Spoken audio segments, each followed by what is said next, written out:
আজ 30শে জুলাই। আজ থেকে নবম দশমের 3টে সাবজেক্টের ভেরিফিকেশনের কাজ শুরু হচ্ছে। আজকের ডেটে যাদের ভেরিফিকেশন আছে তাদের জানাই অগ্রিম শুভেচ্ছা। দেখো, অনেকে হয়তো অহেতুক চাপ বা টেনশন নিচ্ছ। এখানে ভয় পাওয়ার বা চাপ নেওয়ার কিছু বিষয় নেই। এটা ভেরিফিকেশন, এখানে এটা কিন্তু ইন্টারভিউ নয়। তো আমি আজকে ভিডিওটা বানাচ্ছি এই কারণে, যাদের আজকে ভেরিফিকেশন আছে একবার শেষ মুহূর্তে ভিডিওটা একবার দেখে নাও বা শুনে নাও। তোমরা তো প্রত্যেকে সব ডকুমেন্টসগুলো সাজিয়েছো, আমি এ নিয়ে অলরেডি ভিডিও করেছি। আমি আজকের এখন এই মুহূর্তে তোমাদের রিমাইন্ড করে দেবো যে তোমরা ঠিকঠাক এগুলো সাজিয়েছো কি না। একবার ভিডিওটা স্কিপ করে না করে সবটা দেখে নাও, আর চ্যানেলটা সাবস্ক্রাইব করে দিও এসএসসি বা পিএসসি বা গ্রুপ সি গ্রুপ ডি গুরুত্বপূর্ণ আপডেট পাওয়ার জন্য। দেখো, আজকে যাদের ভেরিফিকেশন আছে একবার শুনে নাও। একদম ওপরে তোমরা দুটো ফাইল রেডি করো, একটা অরিজিনাল, একটা মানে জেরক্স কপি। আমার মনে তোমরা তোমরা 2 সেট জেরক্স কপি কাছে রাখো উইথ সেলফ অ্যাটাস্টেড, সেখানে ডেট না দিলে কোনো সমস্যা কিন্তু হবে না।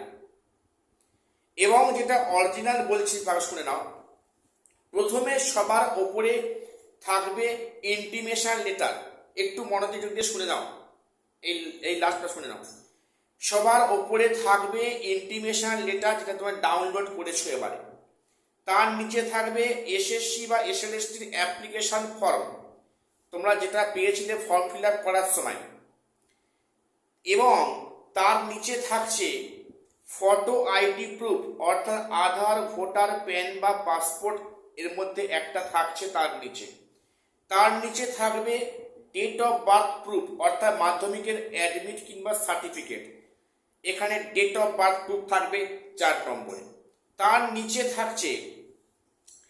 নিচে থাকবে কাস্ট ক্যাটাগরি, মানে যারা কাস্ট ক্যাটাগরিতে বিলং করছো, এসসি এসটি ওবিসি পিএইচ বা ইডাব্লিউএস, তোমরা সেটা কিন্তু তার নিচে রাখবে।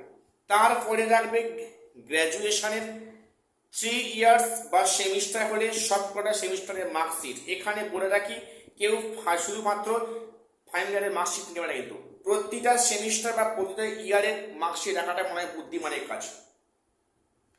এবং তার নিচে থাকছে সেই গ্র্যাজুয়েশনের সার্টিফিকেট। তার নিচে থাকবে কি না পিজি বা পোস্ট গ্র্যাজুয়েশন, অর্থাৎ যারা পিজির মার্কস শো করেছিলেন, পিজি বা পোস্ট গ্র্যাজুয়েশনের যে 2 ইয়ার্সের যে মার্কশিট, সবকটা ইয়ারের মার্কশিট, বা সেখানে যদি সেমিস্টার হয় 4টে সেমিস্টারের মার্কশিট কাছে রাখছো। এবং তার নিচে থাকছে মাস্টার্সের যে সার্টিফিকেট, ওর নিচে থাকছে। তার নিচে থাকবে কোনটা, যে বিএডের যে সবকটা ইয়ারের বা সেমিস্টারের মার্কশিট। বিএডে যতগুলো ইয়ার হয়েছিল বা যতগুলো সেমিস্টার হয়েছিল, প্রতিটা সেমিস্টারে কিন্তু ইন্ডিভিজুয়াল মার্কশিট অবশ্যই রাখছো। তার নিচে বিএডের সার্টিফিকেট। তার নিচে most important NCTE approve copy. NCTE approve কপিটা অবশ্যই কিন্তু কাছে রাখবে তার নিচে।